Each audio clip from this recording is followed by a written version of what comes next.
माँ, अगले जन्म फिर तेरी ही कोख में आऊँगा। यह शब्द है 18 साल के छात्र के, जिसने डॉक्टर बनने का सपना देखा था, लेकिन एक परीक्षा का दबाव इतना बढ़ गया कि उसने अपनी ज़िंदगी ख़त्म करने का फ़ैसला कर लिया।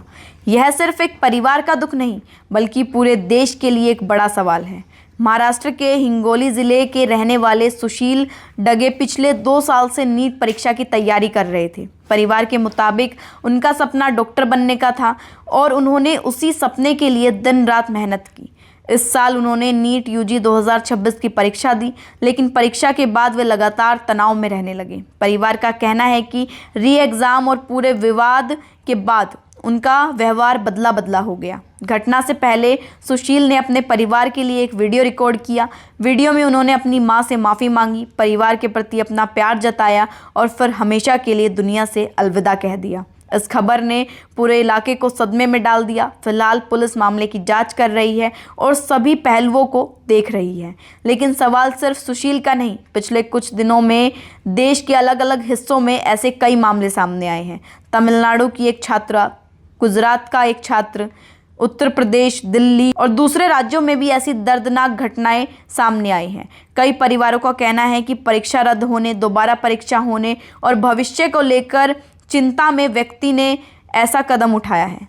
छात्रों ने ऐसे कदम उठाए हैं, मानसिक तनाव बढ़ गया था। याद रखिए, इस साल नीट यूजी 2026 में करीब 23 लाख छात्रों ने परीक्षा दी। बाद में पेपर लीक के आरोप लगे, जांच हुई, परीक्षा रद्द हुई, फिर दोबारा परीक्षा कराई गई। ऐसे में लाखों छात्रों का तनाव बढ़ गया, क्योंकि इसी एक परीक्षा के जरिए देश के मेडिकल कॉलेज में दाखिला मिलता है और लाखों युवाओं का भविष्य इसी परीक्षा पर टिका होता है।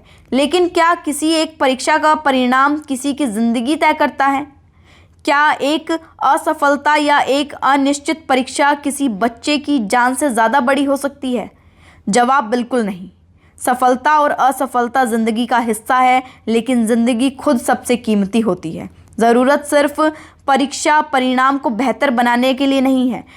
ज़रूरत सिर्फ परीक्षा प्रणाली को बेहतर बनाने की नहीं है, बल्कि ऐसा माहौल बनाने की भी है जहां बच्चे बिना डर के अपनी बातें कह सकें, जहां माता पिता, शिक्षक और समाज उन पर भरोसा दिला सके। ऐसी परीक्षा ज़िंदगी की आखिरी परीक्षा नहीं होती।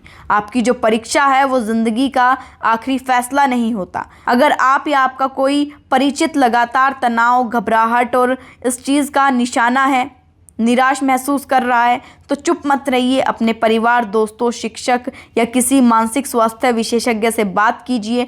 मदद मांगना कमज़ोरी नहीं, बल्कि सबसे बहादुरी का कदम होता है, क्योंकि कोई भी सपना, कोई भी परीक्षा, कोई भी रिज़ल्ट आपकी ज़िंदगी से बड़ा नहीं हो सकता। तो ऐसे में इस मामले को आप कैसे देखते हैं? नीट पेपर लीक हो जाने के बाद बच्चों का तनाव में जाना और कुछ बच्चों का सुसाइड अटैम्प्ट कर देना, अपनी राय कमेंट सेक्शन में ज़रूर बताइए और अगले अपडेट के लिए हमारे साथ बने रहें और देखते रहें नवचेतना टाइम्स। धन्यवाद।